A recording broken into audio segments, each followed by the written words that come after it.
ನಮ್ಮಲ್ಲಿ ನಮ್ಮದೇ ಆದ ಕಾನೂನು ಇರಲಿಲ್ಲ. ನಂಬುತ್ತೀರಾ? ನಾವೆಲ್ಲರೂ ಬ್ರಿಟಿಷರಿಂದ ಬಂದಂತಹ ಕಾನೂನುಗಳನ್ನೇ ಫಾಲೋ ಮಾಡ್ತಾ ಇದ್ವಿ. ಆದರೆ ಇತ್ತೀಚೆಗೆ ಎಲ್ಲರೂ ಹೇಳ್ತಾ ಇದ್ರು, ನಿಮ್ಮಂತಹ ಚಿಕ್ಕ ಮಕ್ಕಳು, ಯುವಕರು, ವಯಸ್ಕರು ಎಲ್ಲರೂ ಹೇಳಿಕೆ ಶುರು ಮಾಡಿದ್ರು, ನಮ್ಮ ದೇಶ ಇಷ್ಟೊಂದು ಅಭಿವೃದ್ಧಿ ಹೊಂದುತ್ತಾ ಇದೆ, ಇದೇಂತದ್ದು ಬ್ರಿಟಿಷರ ಕಾನೂನು ಇಟ್ಕೊಂಡು ಕೂತಿದ್ದೀವಿ ಅಂತ. ಅದಕ್ಕೆ ನಮ್ಮ ಶಾಸಕಾಂಗ ಏನ್ ಮಾಡ್ತು, ಹೊಸ ಕಾನೂನಿನ ರಚನೆ ಮಾಡ್ತು. ಇಂಡಿಯನ್ ಪೀನಲ್ ಕೋಡ್ ಅಂತ ನಮ್ಮಲ್ಲಿ ಒಂದು ಕಾನೂನು ಇತ್ತು. ಆ ಕಾನೂನು ಏನ್ ಹೇಳ್ತಾ ಇತ್ತು ಅಂದ್ರೆ, ಏನು ತಪ್ಪು ಮಾಡಿದರೆ ತಪ್ಪು ಯಾವುದು ಅನ್ನೋ ವ್ಯಾಖ್ಯಾನ ಕೊಡ್ತಾ ಇತ್ತು ಅಪರಾಧದ್ದು, ಜೊತೆಗೆ ಯಾವ ಶಿಕ್ಷೆ ಅಂತ ಹೇಳ್ತಾ ಇತ್ತು. ಈಗ ಅದನ್ನ ಬದಲಾಯಿಸಿ ಜುಲೈ 1, 2024ನೇ ಇಸ್ವಿಯಿಂದ ಭಾರತೀಯ ನ್ಯಾಯ ಸಂಹಿತೆ ಅಂತ ಆ ಕಾನೂನನ್ನ ಬದಲಾಯಿಸಿದೆ. ಯಾವುದು ನೋಡಿ, ಬ್ರಿಟಿಷರು ರಾಣಿ ಹುಟ್ಟಿ ಎಷ್ಟೋ ಯುಗ ಆಗಿದೆ ಅಲ್ಲ. ಆ ರಾಣಿ ಹುಟ್ಟಿದಾಗ ನಮ್ಮಲ್ಲಿ ಮೊಬೈಲ್ ಇತ್ತ, ಇಂಟರ್ನೆಟ್ ಇತ್ತ? ಇಲ್ಲಲ್ಲ. ರೀಲ್ಸ್ ಇತ್ತ? ಇರಲಿಲ್ಲ ಅಲ್ಲ. ಪಬ್ಲಿಕ್ ಟಿವಿ ಮ್ಯೂಸಿಕ್ ಇತ್ತ? ಇರಲಿಲ್ಲ. ಉದಯ ಮ್ಯೂಸಿಕ್ ಬರ್ತಿತ್ತ ಆ ರಾಣಿ ಹುಟ್ಟಿದ ಕಾಲದಲ್ಲಿ? ಇರಲಿಲ್ಲ. ಆದ್ರೆ ಕಾನೂನು ಮಾತ್ರ ಇತ್ತು. ಅದೇ ಕಾನೂನನ್ನೇ ಇಟ್ಕೊಂಡಿದ್ವಿ. ಅದಕ್ಕೆ ಈಗೇನ್ ಮಾಡ್ತಾರೆ ನಮ್ಮ ಸರ್ಕಾರ, ಹೊಸ ಹೊಸ ಅಪರಾಧಗಳಾಗ್ತಾ ಇದ್ದಾರೆ. ಸೈಬರ್ ಕ್ರೈಮ್ ಬಗ್ಗೆ ಕೇಳಿದ್ದೀರಾ ನೀವೆಲ್ಲ? ಆನ್ಲೈನ್ ನಲ್ಲೇ ಮಕ್ಕಳನ್ನು ಕೊಳ್ಳಿಕೊಳ್ತಾರೆ, ಅವಾಚ್ಯ ಶಬ್ದಗಳಿಂದ ನಿಂದಿಸ್ತಾರೆ, ಅಸಭ್ಯ ವರ್ತನೆಗಳನ್ನ ತೋರಿಸ್ತಾರೆ. ಇದೆಲ್ಲವೂ ಆಗಿನ ಕಾಲದಲ್ಲಿ ಇರಲಿಲ್ಲ. ಆದ್ರೆ ಕಾನೂನಲ್ಲಿ ಅದನ್ನ ಅಪರಾಧ ಅಂತ ಹೇಳಿರಲಿಲ್ಲ. ಈಗ ನಮ್ಮ ಕಾನೂನನ್ನು ಬದಲಾಯಿಸಿ ನಾವು ಹೇಗೆ ನೋಡಿ, ನಮ್ಮ ಅಜ್ಜಿ ಮೇಕಪ್ ಮಾಡಿ ನನ್ನ ಹಾಗೆ ಪಟ್ಟೆ ಮೇಕಪ್ ಮಾಡಿಕೊಡ್ತಿದ್ದ? ಇಲ್ಲ ಅಲ್ಲ. ನನ್ನ ಅಜ್ಜಿ ಹೀಗೆ ಚಂದ ಮಾಡಿ ಸೆರೆಕು ಮಾಡಿ ಡೀಪ್ ಬ್ಲೌಸ್ ಹಾಕಿ ಸೀರೆ ಉಟ್ಟಿದ್ದ? ಇಲ್ಲ. ಇದರಲ್ಲಿ ಎಲ್ಲ ನಾವು ಅಪ್ಗ್ರೇಡ್ ಆಗಿದ್ವಿ. ಸಿನಿಮಾ ನೋಡಿ ನೋಡಿ ಮೇಕಪ್ ಮಾಡುವುದು, ಮ್ಯಾಚಿಂಗ್ ಲಿಪ್ಸ್ಟಿಕ್ ಹಾಕಿಕೊಳ್ಳೋದು, ಸಣ್ಣ ಸೆರೆಗಿನ ಸೀರೆ ಉಡೋದು, ಡೀಪ್ ನೆಕ್ಕಿನ ಬ್ಲೌಸ್ ಹಾಕೊಳ್ಳೋದು, ಇದೆಲ್ಲ ಅಪ್ಗ್ರೇಡ್ ಆಗಿದೆ. ಆದ್ರೆ ಕಾನೂನಿನಲ್ಲಿ ಮಾತ್ರ ಅಲ್ಲೇ ಆ ಬ್ರಿಟಿಷರ ಮಹಾರಾಣಿ ಹುಟ್ಟಿದ ಯುಗದಲ್ಲಿ ನಿಂತು ಹೋಗಿತ್ತು ಕಾನೂನು. ಇದನ್ನ ಬದಲಾಯಿಸಿ ಭಾರತೀಯ ನ್ಯಾಯ ಸಂಹಿತೆ ಅಂತ ಶುರು ಮಾಡಿದ್ರು. ಈ ಭಾರತೀಯ ನ್ಯಾಯ ಸಂಹಿತೆ ಕಾನೂನನ್ನ ಜಾರಿಗೆ ತರುವುದು ಹೇಗೆ? ನನಗೆ ಹಸಿವಾದ್ರೆ ಅನ್ನ ತಿನ್ಬೇಕು ಅಂತ ಗೊತ್ತಿದೆ, ಉಳ್ಳ ಬದಲಿಗೆ ಬಜ್ಜಿ ಮಾಡಿಕೊಂಡು ಆ ಅನ್ನ ಬಿಸಿ ಅನ್ನದ ಜೊತೆಗೆ ಹಾಕಿ ತಿನ್ನಬೇಕು ಅಂತ ಒಂದು ವೇಳೆ ತೆಂಗಿನ ಎಣ್ಣೆಯನ್ನು ಹಾಕಿ ಬಾರಿಸಿ ಬಿಟ್ರೆ ಆಯ್ತು ಅಲ್ಲ.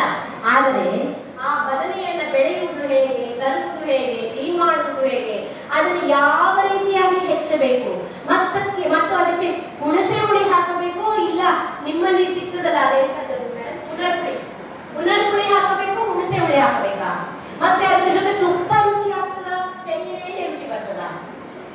ಈ ಎಲ್ಲ ಪ್ರಾಸೆಸ್ ಇದೆಯಲ್ಲ, ಪ್ರೊಸೀಜರ್ ಇದೆಯಲ್ಲ, ಅದನ್ನ ಯಾವ ಕಾನೂನು ಹೇಳ್ಕೊಡುತ್ತೆ ಗೊತ್ತಾ? ಭಾರತೀಯ ನಾಗರಿಕ ಸುರಕ್ಷಾ ಸಂಹಿತೆ. ಅದನ್ನ ಈ ಮೊದಲು ಕ್ರಿಮಿನಲ್ ಪ್ರೊಸೀಜರ್ ಕೋಡ್ ಅಂತ ಕರೀತಾರೆ. ಅಂದ್ರೆ ಅನ್ನ ಎಂದರೆ ಏನು ಅಂತ ಹೇಳುವುದು ಒಂದು ಕಾನೂನು, ಅನ್ನ ಮಾಡುವುದು ಹೇಗೆ ಎಂದು ಹೇಳುವುದು ಇನ್ನೊಂದು ಕಾನೂನು. ಆಯ್ತಾ? ಸರಿ, ಅನ್ನ ಅಂದ್ರೆ ಏನು ನಮ್ಗೆ ಗೊತ್ತಾಗಿಲ್ಲ, ಅನ್ನ ಮಾಡುವುದು ಹೇಗೆ ಗೊತ್ತಾಗಿಲ್ಲ. ಆದರೆ ಅನ್ನಕ್ಕೆ ಬೇಕಾದ ಸಾಮಾನು ಹೇಗೆ ತರುವುದು, ಏನು ಸಾಮಾನು ಬೇಕು ಅನ್ನ ಮಾಡ್ಲಿಕ್ಕೆ? ಆದ್ರೆ ಏನಪ್ಪ? ಹೇಳು ಹೇಳು, ನೀನೇ ಹೇಳು, ಕೈ ಇರ್ತದೆ ಹೇಳ. ಭತ್ತ ವೆರಿ ಗುಡ್. ಭತ್ತ ತಂದು ನೋಡಿಯಪ್ಪ, ಅವರ ಮನೆಯಲ್ಲಿ ನೇರ ಭತ್ತ ತಂದು ಅವನು ಕುಕ್ಕರಿಗೆ ಹಾಕಿರ್ತಾರೆ ಅಲ್ಲ ಮಗ? ಭತ್ತದಿಂದ ಏನು ಮಾಡಿಕೊಂಡು ಅನ್ನ ಮಾಡೋದು ನೀನು? ಅಕ್ಕಿ ಮಾಡೋದು, ಅದಕ್ಕೆ ಒಂದು ಪ್ರಾಸೆಸ್ ಇದೆ ಅಲ್ಲ. ಭತ್ತವನ್ನು ಕುಟ್ಟಬೇಕು, ಮೆಷಿನ್ಗೆ ಹಾಕಬೇಕು, ಮೊದಲು ನೀರಿನಲ್ಲಿ ನೆನೆ ಹಾಕಬೇಕು, ಆಮೇಲೆ ಅದನ್ನು ಬಿಡಿಸಬೇಕು, ಅಕ್ಕಿ ಹಾಕಬೇಕು, ಅಕ್ಕಿಯನ್ನು ಪಾಲಿಶ್ ಮಾಡಬೇಕು. ಮಂಗಳೂರು ಕಡೆ ಉಪ್ಪು ಅಕ್ಕಿ ಇರ್ತದಲ್ಲ, ಅದಕ್ಕೊಂದು ಕೆಂಪು ಕಣ್ಣು ಇರುತ್ತಲ್ಲ, ಅದು ನನಗೆ ಬಹಳ ಅಯ್ಯೋ, ನನಗೆ ಈಗ ಮಾತು ಸಾಕು, ನನಗೆ ಮಂಗಳೂರಿನ ಅಕ್ಕಿ ಕುಟ್ಟಬೇಕು. ಆ ರೀತಿಯಾಗಿ ಮಾಡುವುದು ಸಮೂಪ ಮಗ. Thank you. ಏನು ಅನ್ನ ಮಾಡೋದಕ್ಕೆ ಏನು ಸಾಮಾನು ಬೇಕು ಅಂತ ಹೇಳುತ್ತಲ್ಲ, ಅದಕ್ಕೂ ಒಂದು ಕಾನೂನು ಇದೆ ನಮ್ಮಲ್ಲಿ. ಅದು ಏನಂದ್ರೆ ಭಾರತೀಯ ಸಾಕ್ಷ್ಯ ಅಧಿನಿಯಮ. ಈ ಮೂರೂ ಕಾನೂನುಗಳು ಯಾವ್ದು? ಭಾರತೀಯ ನಾಗರಿಕ ಸಂಹಿತೆ, ಭಾರತೀಯ ನಾಗರಿಕ ಸುರಕ್ಷಾ ಸಂಹಿತೆ, ಭಾರತೀಯ ಸಾಕ್ಷ್ಯ ಅಧಿನಿಯಮ. ಈ ಮೂರೂ ಕಾನೂನುಗಳು ನಮ್ಮಲ್ಲಿ ಹೊಸದಾಗಿ ಜುಲೈ 1ರಿಂದ ಜಾರಿಗೆ ಬಂದಿದೆ. ಈ ಕಾನೂನುಗಳ ಪ್ರಕಾರ ಈಗ ನಮ್ಮ ದೇಶ ನಡೀತಾ ಇದೆ. ಇದರಲ್ಲಿ ಒಂದು ಸಂತೋಷದ ವಿಷಯ ಏನು ಗೊತ್ತಾ? ಇಷ್ಟು ದಿನಗಳ ಕಾಲ ಎಷ್ಟೊಂದು ಕಾನೂನು ಮಾಡಿದ್ವಿ, ಏನು ವಿಶ್ವಸಂಸ್ಥೆಯಲ್ಲಿ ಹೋಗಿ ಭಾಷಣ ಮಾಡಿದ್ವಿ, ಚಂದ್ರನ ದಕ್ಷಿಣ ಉತ್ತರ ತುದಿಗಳನ್ನ ಮುಟ್ಟಿ ಬಂದ್ವಿ ಅಲ್ಲ. ಚಂದ್ರಯಾನ ಮಾಡಿದ್ವಲ್ಲ, ರಾಕೆಟ್ ಉಡಾವಣೆ ಮಾಡಿದ್ವಲ್ಲ, ನಿಮ್ಗೆಲ್ಲ ಗೊತ್ತಲ್ಲ. ಉಳ್ಳ ಬದನೆಯನ್ನ ಮನೆ ಹಿತ್ತಲಲ್ಲಿ ಬೆಳೆದು ತಿನ್ನುವಷ್ಟು ಮುಂದುವರೆದ್ವಿ. ಆದರೆ ಆ ಕಾನೂನಿನಲ್ಲಿ ಮಕ್ಕಳು ಅಂದ್ರೆ ಯಾರು ಅಂತ ಒಂದು ಡೆಫಿನೇಷನ್ ಇಲ್ಲ. ಅಂದ್ರೆ ಮಕ್ಕಳಿಗೆ ಒಂದು ಐಡೆಂಟಿಟಿಯನ್ನೇ ಕೊಟ್ಟಿರಲಿಲ್ಲ ಇಷ್ಟು ದಿನ. ಈಗ ಬಂದಿದೆಯಲ್ಲ ಹೊಸ ಕಾನೂನು, ಇದರಲ್ಲಿ ಮೊದಲನೇ ಬಾರಿಗೆ ಸೆಕ್ಷನ್ 2ರ ಅಡಿಯಲ್ಲಿ ಭಾರತೀಯ ನ್ಯಾಯ ಸಂಹಿತೆ, ಈ ಕಾನೂನಿನಲ್ಲಿ BNS ಭಾರತೀಯ ನ್ಯಾಯ ಸಂಹಿತೆ, ಈ ಕಾನೂನಿನ ಅಡಿಯಲ್ಲಿ ಸೆಕ್ಷನ್ 2ರಲ್ಲಿ ಮಕ್ಕಳು ಅಂದ್ರೆ ಯಾರು ಅಂತ ಗುರುತಿಸಲಾಗಿದೆ. ಬಹಳ ಸಂತೋಷದ ವಿಷಯ, ತಾಯಿಯ ಗರ್ಭಕ್ಕೆ ಬಂದಾಗಿನಿಂದ 18 ವರ್ಷ ತುಂಬುವವರೆಗೂ ಒಂದು ವ್ಯಕ್ತಿಯನ್ನು ಮಗು ಎನ್ನಲಾಗುತ್ತದೆ. ಅದು ಬಾಲಕ ಇರಲಿ ಬಾಲಕಿ ಇರಲಿ.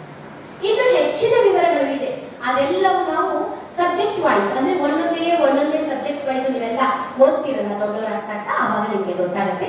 ಆಸಕ್ತಿ ಇರೋ ಮಕ್ಕಳು ಆಸಕ್ತಿಯನ್ನ ಬೆಳೆಸಿಕೊಂಡು ಗೂಗಲ್ ನಲ್ಲಿ ಬೇರ್ ಆಕ್ಟ್ BAREACT ಅಂತ ಕೊಡಿ, BNS ಬೇರ್ ಆಕ್ಟ್ ಅಂತ ಕೊಡಿ, ಒಂದು ಕಾನೂನು ಪುಸ್ತಕ ತೆರೆದುಕೊಳ್ಳುತ್ತೆ. ಅಲ್ಲಿ ನಿಮಗೆ ಬೇಕಾದಂತಹ ಭಾಷೆಯಲ್ಲಿ ಓದುವ ಅನುಕೂಲವನ್ನ ಗೂಗಲ್ ಕಲ್ಪಿಸಿಕೊಟ್ಟಿದೆ. ನಮ್ಮ ಭಾರತ ಸರ್ಕಾರವೂ ಸಹ ಅದಕ್ಕಾಗಿ ಒಂದು ವೆಬ್ಸೈಟ್ ಅನ್ನು ಇಟ್ಟಿದ್ದಾರೆ, ಹೋಗಿ ನೋಡಿ, ನಿಮಗೆ ಆಸಕ್ತಿ ಇರುವಂತಹ ವಿಷಯವನ್ನ ತಿಳಿದುಕೊಳ್ಳಿ. ಒಟ್ಟಿನಲ್ಲಿ ನನಗೆ ಸಂತೋಷದ ವಿಷಯ ಅಂದ್ರೆ ಮೊದಲನೇ ಬಾರಿಗೆ ಮಕ್ಕಳು ಎನ್ನುವ ಒಂದು ವ್ಯಕ್ತಿತ್ವವನ್ನ ನಾವು ಕಾನೂನಿನಲ್ಲಿ ಐಡೆಂಟಿಫೈ ಮಾಡಿ ನಿಮ್ಮೆಲ್ಲ